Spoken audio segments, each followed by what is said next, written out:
Welcome to my channel లీలా గన్ని. ఈరోజు నేను super టేస్టీగా బిర్యానీ రైస్ ఎలా చేయాలో మీకు చూపించబోతున్నానండి. ఈ కార్తీక మాసంలో మనం జనరల్గా నాన్ వెజ్ తినం కాబట్టి, కొంతమంది నాన్ వెజ్ తినరు కాబట్టి వాళ్ళకు బిర్యానీ తినాలనిపిస్తుంది. సో అదే టేస్ట్ ఏమాత్రం తీసిపోదండి. 99.9% తీసిపోదు ఆ టేస్ట్. సో ఎలా చేయాలో మీరు చూడండి ఈ వీడియో. అలాగే చివరి దాకా చూసి తప్పకుండా లైక్ చేయండి.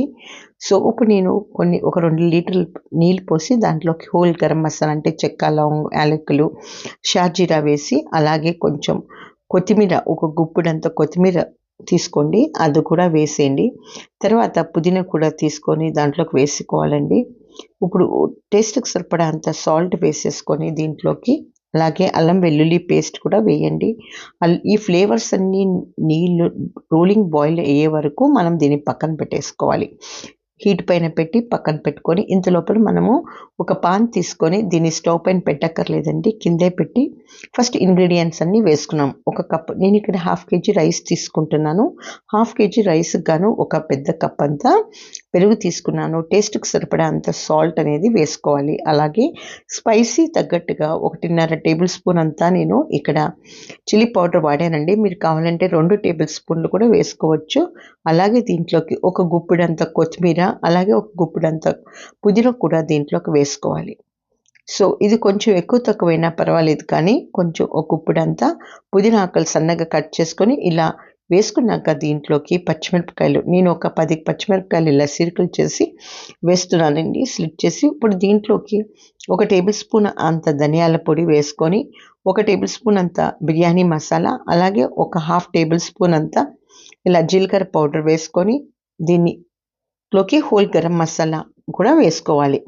ఇలా హోల్ గరం మసాలా, చెక్క, లవంగం, యాలకులు, షాజీరా వేసేసి దీంట్లోకి ఒక పెద్ద టేబుల్ స్పూన్ అంత నెయ్యి వేసుకోవాలండి. నేను ఇక్కడ 1/2 కేజీ రైస్‌కి ఒక పెద్ద టేబుల్ స్పూన్ అంత నెయ్యి తీసుకున్నాను. దీంట్లోకి అల్లం వెల్లుల్లి పేస్ట్ కూడా వేసుకొని, ఈ ఇంగ్రీడియెంట్స్ అన్నీ బాగా మిక్స్ చేసుకోవాలి. ఈ పెరుగులోకి పట్టేలాగా బాగా మిక్స్ చేసుకోవాలి. అప్పుడు దాకా మనం ఇలా బాగా మిక్స్ చేసుకుంటూ ఉండాలి. ఇప్పుడు కొన్ని మనం నీళ్ళు పెట్టాం కదండీ, ఎసరు పెట్టాం బియ్యంకి, ఆ రోలింగ్ బాయిల్ వచ్చే లోపల మనం తీసుకొని, కొన్ని మరీ ఎక్కువ పోసుకోకూడదు, మనకి దమ్ పట్టే అంత తీసుకోవాలి. ఒక 1/2 గ్లాస్ అయితే సరిపోతుంది. మీకు కావాలంటే పైన కూడా వేసుకోవచ్చు. ఇలా వేసుకొని చెక్ చేసుకోండి, ఉప్పు అనేది మనకి సీ వాటర్ ఎట్లా ఉంటుందో ఆ టేస్ట్ ఉంటే సరిపోతుంది. ఇప్పుడు ఇంత లోపల అది పక్కన పెట్టేసుకొని, ఉల్లిపాయలు ఇలా బ్రౌనిష్ కలర్ వేయించుకొని, ఇలా బ్రౌన్ ఆనియన్స్‌ని మనం దీంట్లోకి వేసుకోవాలి. ఈ గ్రేవీలోకి మనం వేసుకోవాలి. సో ఇలా వేసుకున్నాక ఇది ఒకసారి బాగా మిక్స్ చేసుకోవాలి. బ్రౌన్ ఆనియన్స్ వేయటం వల్ల చాలా టేస్ట్ వస్తుంది. ఇప్పుడు మనం వేయించిన నూనె కూడా దీంట్లోకి వేసేసుకోవాలండి. మనకు సపరేట్‌గా నూనె వేసుకోవాల్సిన అవసరం లేదు. అర్ధగంట ముందు నానబెట్టుకున్న ఈ బియ్యాన్ని మనం దీంట్లోకి వేసుకోవాలి. బిర్యానీకంటూ ఖచ్చితంగా ఒక అర్ధగంట ముందు బియ్యం నానబెడితే బిర్యానీ రైస్ అనేది బాగా కుక్ అవుతాయండి. ఇప్పుడు ఈ ఎసట్లోకి మనము ఇలా బియ్యం అంతా, నానబెట్టుకున్న బియ్యంని వేసుకోవాలి. వేసుకొని ఒక 2 సార్లు పాటు మనం ఇలా మిక్స్ చేసుకోవాలి.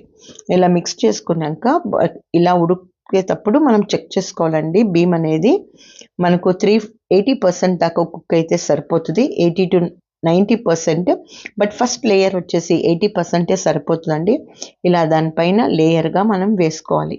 ఇలా ఉడికే బియ్యాన్ని మనం దీంట్లో ఈ పాన్‌లోకి లేయర్‌గా వేసుకోవాలి. దానిపైన మనం మిగతా ఇంగ్రీడియెంట్స్ అన్నీ వేసుకున్నామండి.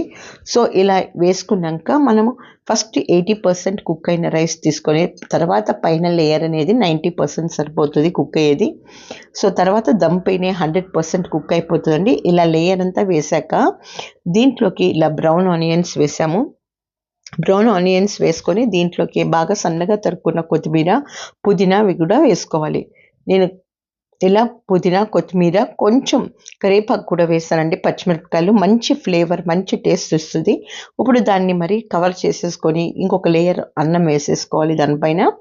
ఇలా అన్నం వేసుకున్నాక మనం దానిపైన కొంచెం ఆరెంజ్, లెమన్ యెల్లో కలర్ వేసుకొని, అలాగే ఇలా బ్రౌన్ ఆనియన్స్, కొంచెం గరం మసాలా వేసేసుకొని, అది బిర్యానీ మసాలా వేసుకొని, కొంచెం కొత్తిమీర కూడా వేసుకోండి, టేస్ట్ వస్తుంది. కొత్తిమీర, పుదీనా, సన్నగా తరుక్కున్న కరివేపాకు కూడా దీంట్లోకి వేసుకొని, కొన్ని పచ్చిమిరపకాయలు కావాలంటే వేసుకోండి.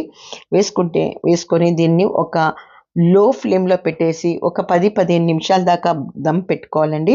ఈ దమ్ పెట్టుకునే లోపల మనం ఒక పాన్ తీసుకొని దాంట్లోకి కొన్ని ఇలా జీడిపప్పు వేసి జీడిపప్పు వేయించుకొని ఆ జీడిపప్పు కూడా మనము దీంట్లో రైస్లోకి వేసుకోవాలి. ఎంతో టేస్టీగా ఉంటుందండి. తప్పకుండా మీరు కూడా ట్రై చేస్తారు కదా. నా వీడియోస్ మీకు పక్కనే ఉన్న బెల్ ఐకాన్ నొక్కితే నా వీడియోస్ మీకు నోటిఫికేషన్గా వస్తాయి. సో మీరు లైక్ చేసిన ఈ వీడియో ఓ 10 మందికి రీచ్ అవుతుందండి. సో తప్పకుండా లైక్ చేయండి. అలాగే నా ఛానల్ ఫస్ట్ టైం చూస్తున్న వాళ్ళైతే తప్పకుండా సబ్స్క్రైబ్ చేసి పక్కనే ఉన్న బెల్ ఐకాన్ నొక్కితే ఫస్ట్ మీకు నోటిఫికేషన్లు నా వీడియో నోటిఫికేషన్స్ వస్తాయండి. So thanks for watching.